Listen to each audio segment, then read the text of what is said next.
les 6 premiers mois sont déterminants pour une personne qui arrive au pays, qui doit refaire ses points de repère. Quelquefois, elle est avec la famille, d'autres fois non. Donc, et c'est pour cette raison-là que l'accompagnement, je le reprends comme étant un des facteurs clés, justement, de la rétention. Et ça commence effectivement à la fois à l'intégration et à la fois, il y a un bout, justement, au niveau de la rétention. Mais l'accompagnement, je vous dirais que c'est c'est la continuité, si on veut, de l'intégration. Et pour moi, ça va de soi.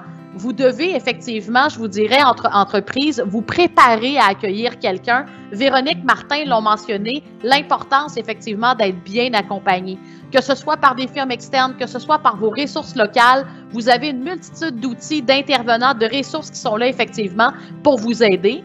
Mais dans votre entreprise, vous avez aussi une multitude de choses à mettre en place, que ce soit de mandater un parrain, mandater une personne aussi ressources pour toutes les questions, justement, ressources humaines, reliées à la paye. Il y a une urgence qui arrive pendant un week-end. Cette personne-là, elle est démunie, elle n'a plus son numéro ou appeler justement en cas d'urgence pour l'assurance, mais elle a au moins une personne à qui parler justement, à dire « Voici ce qui m'arrive, est-ce que tu peux m'aider? Est-ce que tu peux me prendre en charge? » Et souvent, ces petites choses-là vont faire toute la différence, effectivement, lorsque cette personne-là arrive au pays et est en train, justement, de développer ses points de repère. Bien entendu, la mise en place d'un programme d'intégration, j'en ai parlé la semaine dernière, je suggère effectivement fortement de le faire et ne pas le faire sur une période comme on a l'habitude. On forme quelqu'un, on amène la personne sur un plan d'intégration de 2-3 semaines. Dites-vous que la personne, effectivement, immigrante qui arrive, c'est un peu plus long, on en parlait la semaine dernière, entre autres, avec Francis, mais effectivement, d'arriver peut-être à bâtir quelque chose sur quelques semaines, voire même quelques mois, pour s'assurer effectivement qu'on voit l'évolution et qu'on est capable de déceler s'il y a des difficultés qui se présentent. L'autre chose aussi, René nous parlait tantôt dans son vidéo, de l'importance des infrastructures. Donc, lorsqu'on parle effectivement de transport, lorsqu'on parle effectivement d'accessibilité aux services, donc c'est très, très important pour vous justement de penser à dire, bien, ces gens-là, effectivement, ils n'ont pas de voiture, comment ils vont aller faire les courses? Est-ce qu'on peut les supporter peut-être à ce niveau-là? Qu'est-ce qu'on organise également comme solution de transport, par exemple, pour arriver au bureau ou arriver à l'usine? Bien entendu, le recours à l'interprète, on en a discuté la semaine dernière. Créer des activités de groupe aussi pour valoriser justement l'aspect social. On en parlait, les dîners thématiques, c'est quelque chose effectivement souvent qui peut nous permettre de partager autour d'un bon repas, partager effectivement les différences culturelles qu'on voit entre les groupes et tout. Donc ça, je vous dirais que les gens effectivement, dans ces contextes-là, sont souvent beaucoup plus ouverts à s'ouvrir et à parler justement de leur culture, mais vous aussi, à transférer effectivement une partie de la vôtre qui est extrêmement importante. Et une chose aussi pour moi, quand on parle justement d'accompagnement, quand on parle de commencer à installer justement une relation, s'assurer que les gens sont bien, prendre le pouls régulièrement auprès de ces gens-là.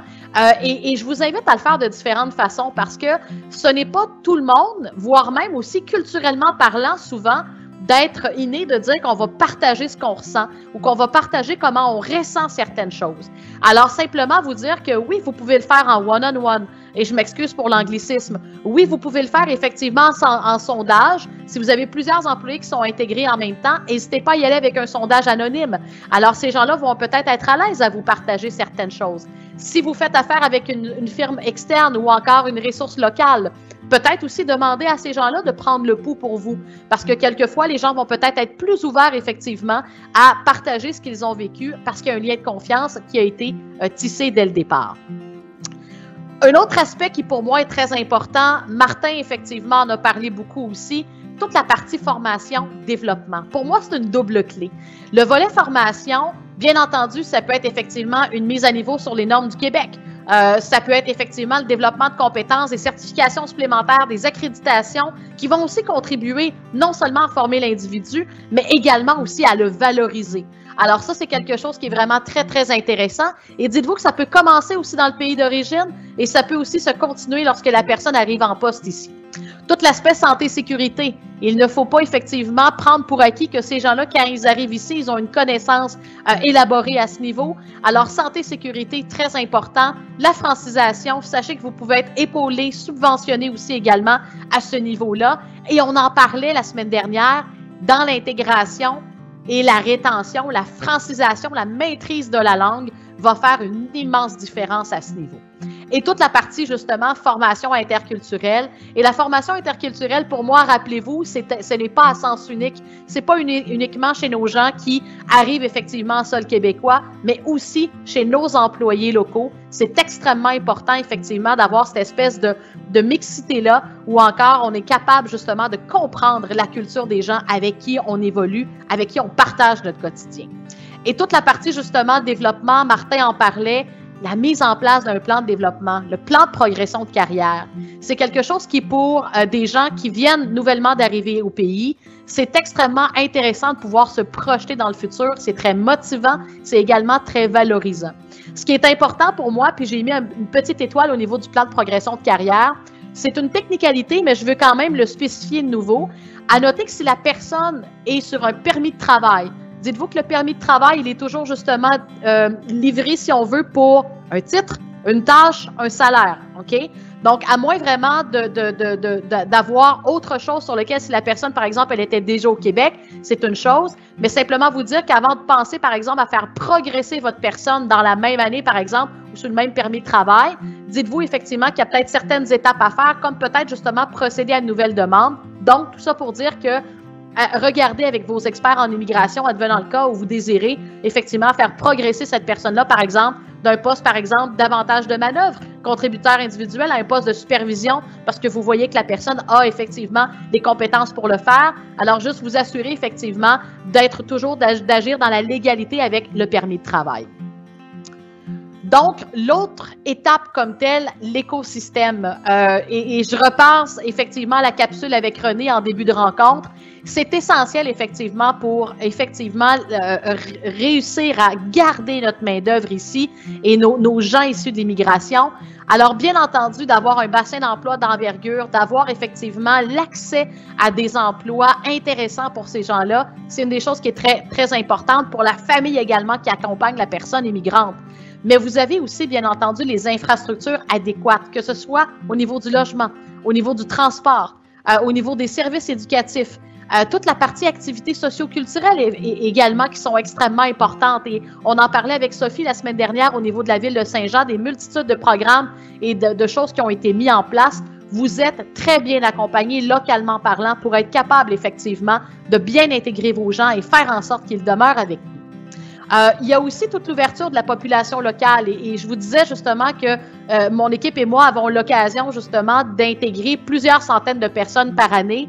Une grosse partie de notre clientèle, entre autres, est dans les régions plus éloignées, que ce soit par exemple en Gaspésie, des gens qui sont hyper accueillants, mais que d'emblée, si on n'avait pas préparé le terrain avant de voir arriver, par exemple, notre soixantaine de travailleurs étrangers mexicains pour le secteur des pêches, par exemple, bien, je vous dirais qu'on aurait peut-être eu certains enjeux, OK? Donc, c'est extrêmement important, justement, de préparer la population locale. Donc, on a tout un travail à faire à ce niveau-là. Et quand ça a été fait en amont, bien, l'ouverture, effectivement, et l'accueil que ces gens-là vont porter, je dois vous avouer que ça fait toute la différence. Francis mentionnait, justement, la semaine dernière, il nous mentionnait que du côté d'Acier Select, lorsqu'ils ont été, effectivement, chercher des gens en Tunisie, qu'aujourd'hui, ces gens-là se fondaient totalement dans la population locale, aller à la pêche, avait effectivement adopté vraiment, avait une multitude d'amis. Alors, pour ma part à moi, c'est un signe immense d'une intégration et d'une rétention réussie. Et bien entendu, n'hésitez pas à solliciter effectivement l'aide de vos organismes en support. Vous en avez plusieurs localement parlant, que ce soit firme externe, que ce soit organisme en support. Vous avez définitivement les ressources pour mener effectivement cette tâche-là à bon port. Et par la suite, je vous dirais que quand on parlait justement de la fidélisation, dites-vous une chose, on accueille par moment des travailleurs étrangers temporaires, des gens qui vont venir ici année après année. Alors ces gens-là, si on veut effectivement conserver cette expertise-là, ils retournent dans leur pays d'origine, ils reviennent année après année. Il y a une fidélisation, il y a un contact qui doit être maintenu avec ces gens-là. Et on a aussi, bien entendu, la chance d'avoir des travailleurs qui arrivent ici et qui ont déjà un profil pour demander effectivement la résidence permanente. Donc, moi, j'aurais envie de vous dire, l'important, c'est supporter vos travailleurs, supporter vos gens, votre population qui est issue de l'immigration, pour bien entendu, peut-être justement offrir un avenir meilleur, être en mesure effectivement de demander une résidence permanente. Aidez-les aussi pour toute la partie facilitation des impôts. Vous le savez, c'est compliqué pour nous ici. Alors, imaginez quelqu'un qui arrive ici, qui n'a jamais effectivement dû faire ses impôts. bien, dans la légalité des choses, cette personne-là, effectivement, c'est une obligation légale, elle doit le faire. Alors, effectivement, aidez-les peut-être justement dans le processus des impôts annuellement. Même chose aussi pour l'inscription à la RAMQ. Et bien entendu, je marque toujours ici mon petit astérix, c'est important de valider est-ce que ces gens-là sont admissibles. Dans le saisonnier, par exemple, malheureusement, ces gens-là ne sont pas admissibles à la RAMQ. Ils doivent avoir effectivement un régime d'assurance complémentaire pendant toute la durée de leur séjour. Mais pour vos gens, effectivement, qui arrivent et qui sont admissibles, après 3 mois, peuvent s'enregistrer sur le régime de la RAMQ. Aidez-les à faciliter justement cette inscription-là. Bien entendu, on parle accompagnement aussi de la famille. Alors, toute la partie école, équipe sportive, moi, ce que j'aime beaucoup aussi lorsque les gens arrivent avec la famille, c'est leur faire visiter effectivement les écoles, faire en sorte effectivement de les mettre en communication avec les clubs sportifs, d'aider aussi, bien entendu, localement parlant, au placement du conjoint ou de la conjointe, à la recherche de logement. On parlait justement aussi la semaine dernière avec Francis, encore une fois chez AC Select, qui nous mentionnait qu'il avait pris le pouls de ces gens avant qu'ils arrivent pour dire qu'est-ce que vous aimeriez avoir en termes de logement. Est-ce que vous venez avec votre famille et tout? Quelquefois, ces gens-là, vous allez fournir des logements temporaires, puis par la suite, après 3, 4, 5 mois, ils vont avoir effectivement une recherche de logement à faire. À quel endroit ils sont mieux de s'établir? Est-ce qu'ils ont une voiture ou pas? Aidez-les à faciliter justement cette démarche-là, qui par moment peut être laborieuse pour nous. Alors imaginez-vous effectivement pour eux. Et je vous dirais que quand on parlait justement de maintenir le contact, créer justement soit des infolettes, des groupes de discussion, des contacts réguliers avec vos travailleurs qui reviennent justement année après année. Alors ça, c'est quelque chose qui est effectivement très important. Nous, c'est ce qu'on fait au niveau de nos groupes et je vous dirais que tout ce qui se crée comme fraternité, même si ces gens-là sont séparés d'État, par exemple au Mexique ou encore peu importe d'où ils viennent, je vous avoue que ça fait vraiment toute la différence sur l'année suivante et effectivement le mindset quand ils arrivent ici.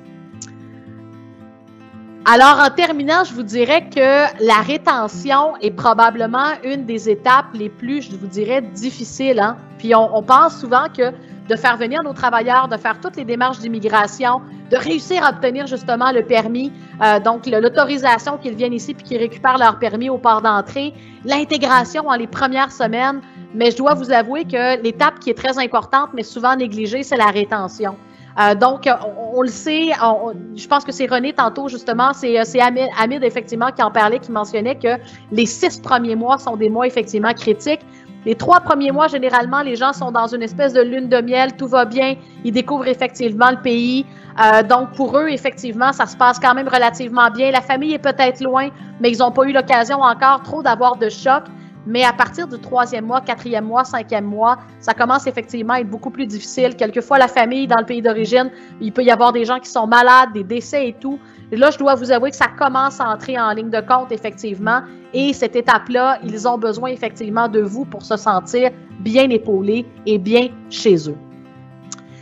Martine me mentionnait que, malheureusement, on n'a pas l'occasion d'avoir Martine avec nous aujourd'hui, mais Martine Delancre me mentionnait, bon, généralement, 60% des travailleurs étrangers au sein d'une entreprise qui arrivent repartent dans le pays d'origine dans un délai de 5 ans.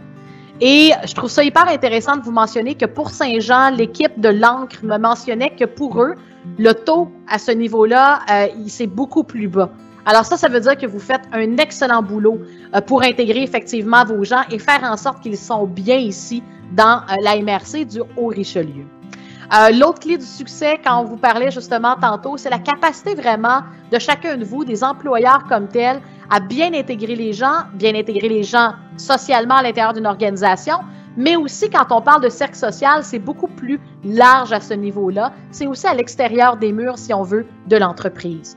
Le bien-être de la famille, quelque chose qui est à prendre terriblement en considération, c'est extrêmement important. Et le rôle de l'employeur est à la fois, justement, oui, certainement, de créer un milieu inclusif. Quand on parle de formation interculturelle, Véronique en parlait tantôt, c'est extrêmement important. Je pense qu'il faut ouvrir les écoutilles à nos employés locaux également. Moi, je viens de l'Est du Québec. Quand j'entends parler, par exemple, mon père, qui est une personne absolument fantastique, mais il y a encore beaucoup de méconnaissance et de peur, effectivement, par moment.